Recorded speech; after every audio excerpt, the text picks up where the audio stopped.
वो बेटियां ही होती हैं साहब, जो एक घर की नहीं दो दो घर की किस्मत होती है।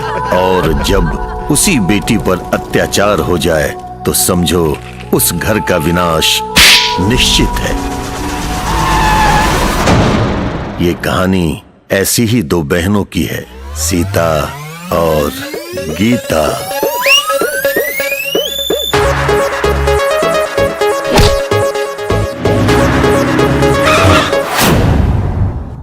दिन दहाड़े लड़की से छेड़खानी करता है वो होखे वाला दरोगा आकाश सिंह के सामने।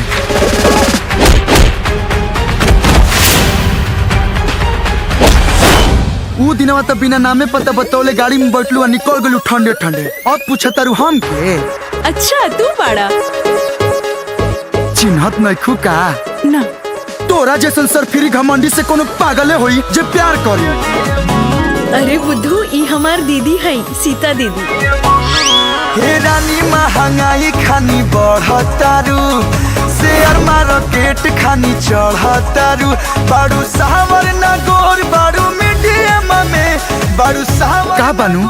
जब से तोहरा से मिलल बानी हमारा नजरी के सोझा वस्तु ही तू लौकते बारू। स्टेडियम में हेला गहिलू तू दिल के ये स्टेडियम में। हम इनका से पूछत रही कि अचानक शहर आवे के प्लान कैसे बन गई? इनका घर से भगा दिहल गइल बा। भगावल गइल बा? भगवान हमके कुरूप बनौले बा। बेवकूफ ना, देवी जैसन हमार दीदी, देवता जैसन मिली है हमार जीजाजी। सुंदरता तो हमारा खातिर वैसे ही हवे जैसे कोई बहुत अमीर घर में पैदा भइल लोग है और धीरे धीरे गरीब हो जाला। वाह। सुख में दुख में जिंदगी के आखिरी सांस तक हम दोनों के एक दूसरा के साथ निभावे के बा। ये का करत आड़ू दुल्हन? तू ये घर में राज करे आइल बाड़ू राज। आई जन तू हंसत आड़ू ना, ये मुस्कान ऐसा ही बरकरार रखिया।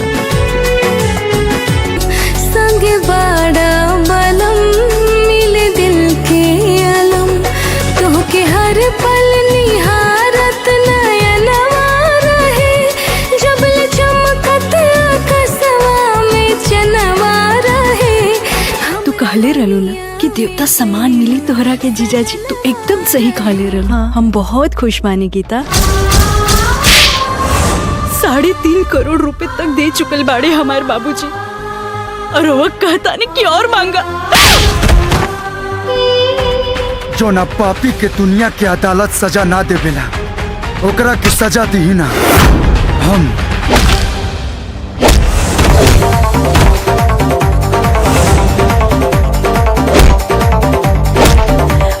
खिलल जवानी ताजा हल्का मत बुझिया राजा। छुआ देव स्फोट हो जाई केहू के नहीं खे अंदाजा। अंगे अंगे परमाणु बम झूठी पड़ी हुस्न के सामने उ खत्म। जे भी पड़ी हुस्न के सामने उ खत्म।